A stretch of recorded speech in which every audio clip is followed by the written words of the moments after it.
Thank you, Senator, and thank you, Chair, and thank you both for being here today. So I sent a letter to NIH back on May 9th, asking why taxpayer dollars were spent on a study entitled Psychological Functioning in Transgender Youth After 2 Years on Hormones, in which 2 participants tragically committed suicide. So I'm still waiting for a response from NIH on that letter. And Chairman, I ask for unanimous consent that I can submit my letter for the record. Thank you. Now, the researchers, they concluded that the study was a success, but they admitted also that they couldn't show that cross-sex hormones improved the psychosocial functioning for minors. So clearly, it looks like this was a real waste of taxpayer dollars. Even worse than that, it led or contributed to the suicide of 2 youth. So Dr. Murthy, considering what I understand is your past support for providing cross-sex hormones to children, can you explain whether you think spending more taxpayer dollars on research into transgender procedures on minors will actually help children with the mental issues that we're discussing today? Well, thanks, Senator Budd, for that question.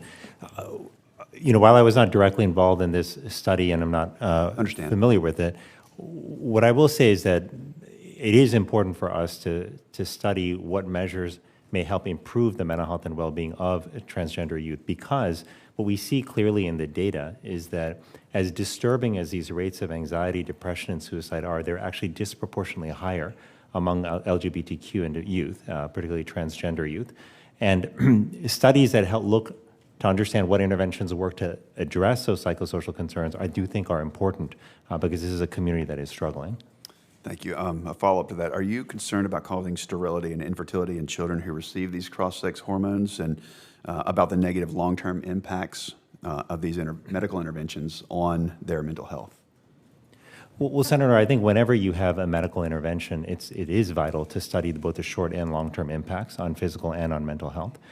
And I think that's where an investment of resources is needed. So just to clarify, you say you would be concerned about the long-term and short-term impacts of these medical interventions on their health, their mental health? Well, I think it's important for us to understand what those are through research, sir. So that's what I'm saying. And I think that this is a space where this is obviously a very complex area, and what we do need to do here is what we do in other areas of medicine, which is to look to experts who have expertise in this area to put together the kind of guidelines that clinicians can then look at and then make the best decision for patients based on that individual circumstance, just like we do in other areas of medicine. Thank you, and I would just hope that the medical community in their research would be very cautious here. I mean, we've seen an NIH study which contributed to the suicide of 2 individuals, so please be careful, is the message. I want to shift gears just a little bit back to social media. We know that children are being bombarded every day by unhealthy information on social media. Millions of children are suffering, as we've talked about, from anxiety and depression, loneliness, because of the addictive content on social media. There's an advisory, I think, that you issued on social media and youth mental health. And it discussed the increased use of social media by kids. So to what extent, Dr. Murthy, do you agree that social media is damaging to the mental well-being of children? How do you believe that we should address this?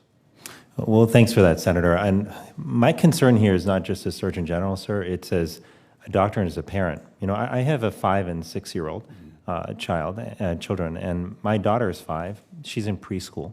And she came home a couple of weeks ago and asked my wife and me if she could post a picture on social media.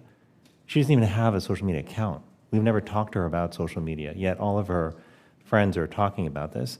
And I do believe that while there are some kids who get benefits from their use of social media in terms of opportunities to interact with others, in terms of the opportunity to find a community online, whereas they may not have one in person, I do worry that for many children, the effects are in fact harmful and are contributing to the depression and the anxiety that we see among many young people, as well as issues with body image.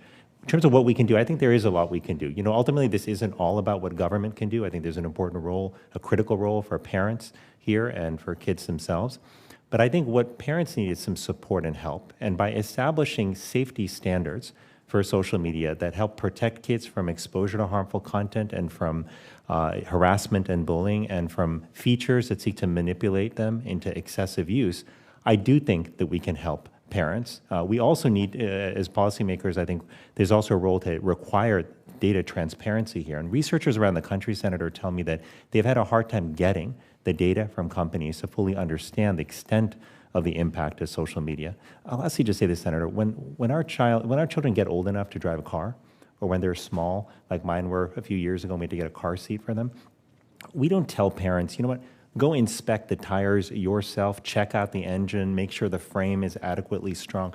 Because we know that not all parents have the expertise to do this. They rely on us establishing standards and then enforcing those with manufacturers. These are incredibly complex platforms that are rapidly evolving, fundamentally changing how our kids see themselves and interact with the world. And parents need help here to interpret and understand their safety. Good. Thank you both.